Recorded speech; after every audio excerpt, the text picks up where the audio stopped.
Right now, somewhere in the world, someone is doing a pirate voice. You know the one, that gravelly "Arr, matey," with the rolling R's and the vaguely Irish-sounding inflection.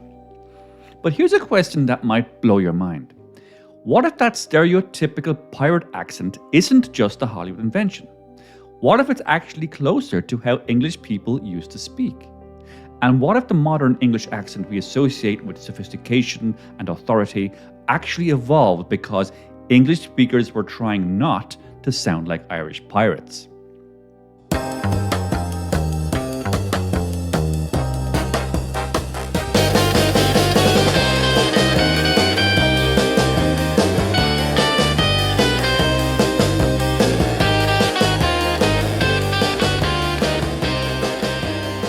When most people say English accent, they're thinking of received pronunciation, or P for short. It's the accent of the BBC, the royal family, and every villain in a Hollywood movie who went to boarding school. I can teach you how to bewitch the mind and ensnare the senses.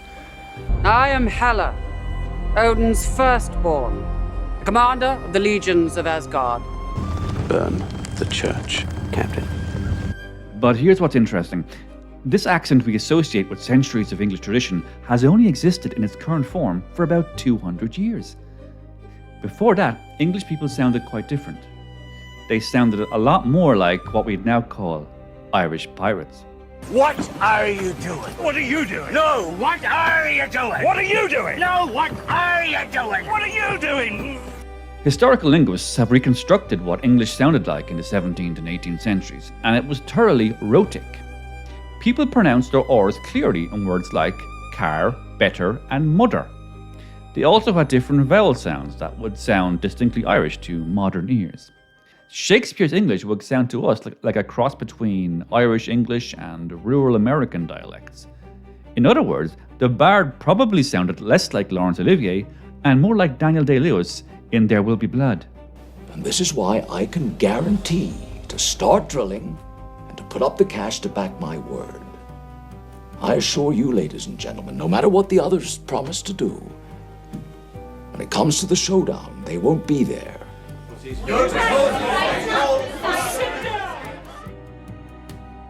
But to command, to check, to order such as are of better person than myself, and whiles I live to account this world but hell, until this misshaped trunk that bears this head be round impaled with a glorious crown. This older form of English pronunciation persisted well into the 18th century, among all classes. So what changed? How did the English go from sounding like Irish Americans to sounding like the English we know today? Now, to understand this transformation, we need to talk about Ireland's relationship with England in the 17th and 18th centuries. Centuries of conquest, colonization, and mutual antagonism. Ireland was a persistent security threat and cultural irritant to the English crown, but it was also a major source of skilled sailors, both legitimate and otherwise. The golden age of piracy, roughly from 1650 to 1730, coincided with a period when Irish sailors, displaced by economic hardship and political oppression, turned to piracy. Many of the most notorious pirates of this era were Irish or had significant Irish crews. These pirates didn't just steal treasure, they served as cultural ambassadors for Irish speech patterns throughout the Atlantic world. Here's where the theory gets fascinating. The stereotypical pirate accent we recognize from movies is largely based on Robert Newton's performance as Long John Silver in the 1950 Disney film Treasure Island. Top of the morning, gentlemen. Ahoy, John Silver. For you, sir, piping up. And this be for Dr. Livesey. Asking his pardon for being that familiar, but Squire, he's told me so much about the two of ye, it comes natural to call ye by name, it do. But Newton didn't just make up his pirate voice. He based it on his native West Country English dialects from Cornwall and Devon, areas that were major sources of sailors and pirates. What's remarkable is that these West Country dialects preserved many features of older English pronunciation. They were rhotic, had different vowel sounds, and shared characteristics with Irish English, because both had preserved features of earlier English that were disappearing elsewhere. The Hollywood pirate accent is, in a weird way, historically accurate, but unfortunately these dialects with their Irish-sounding characteristics became associated in the English imagination with lawlessness, drunkenness, barbarism, and social disorder.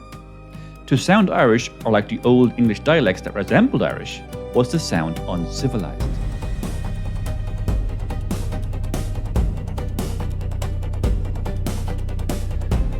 In the late 18th and early 19th centuries, something remarkable happened to upper-class English pronunciation. Almost suddenly, the aristocracy and educated classes began dropping their R's, changing their vowel sounds, and adopting what would eventually become RP. This wasn't a natural linguistic evolution. It was a conscious fashion choice about distinction and social signaling. The emerging RP accent allowed upper-class English speakers to distinguish themselves not just from their social inferiors, but specifically from Irish speakers and from the rough maritime dialects associated with pirates and common sailors. You run your house well, my man, and you keep a good table too. Thank you kindly, sir. It isn't often I see fruit in an English tavern for breakfast. It was linguistic gentrification. This theory explains something puzzling about American English. Why Americans kept their R's while the English dropped them. American English preserves features of 17th and 18th century English pronunciation because America was settled before the Great Pronunciation Shift. American colonists took older English dialects with them, and being separated from English fashion trends, kept speaking like their ancestors. The American accent is a preserved form of older English, which means modern American English has more in common with the speech of Irish pirates than with modern RP. This explains why American actors doing pirate voices often sound more authentic than English actors. They're starting from a more historically accurate baseline. Calling and cussing at me all day. She was behind the counter. She said, "It's a lie, Jack." I said, "Who's that, Mum?" On this island, we can say that our parents were born here, and our grandparents, and our great-grandparents, our great-great-grandparents. I told it on the side of the last night, the water fire, night moonshine, no fish. Why both matter, Uncle Woods? By thunder, it makes me go cold inside to think of Flint. This one he hauled here and laid down by campus to point the way to the doubloon. Have a good yard. Have a good yaggin'. Go at night, some moonshine night, just put the dog around him, put him on a trailer or walk him. And then probably somebody else to pick him up. The development of RP represents one of history's most successful linguistic rebranding efforts. In a few generations, English speakers transformed their pronunciation to create distance from groups they viewed as socially undesirable. I won't beat about the bush, dear. Whom might we know on the board of Leeds General Infirmary? So the next time you hear someone doing a pirate voice, remember, they might be channeling the authentic sound of historical English, preserved in popular culture long after it disappeared from polite society. And when you hear that crisp, authoritative RP accent, remember, it might be the linguistic equivalent of an elaborate costume, designed to make its speakers sound as unlike pirates as humanly possible.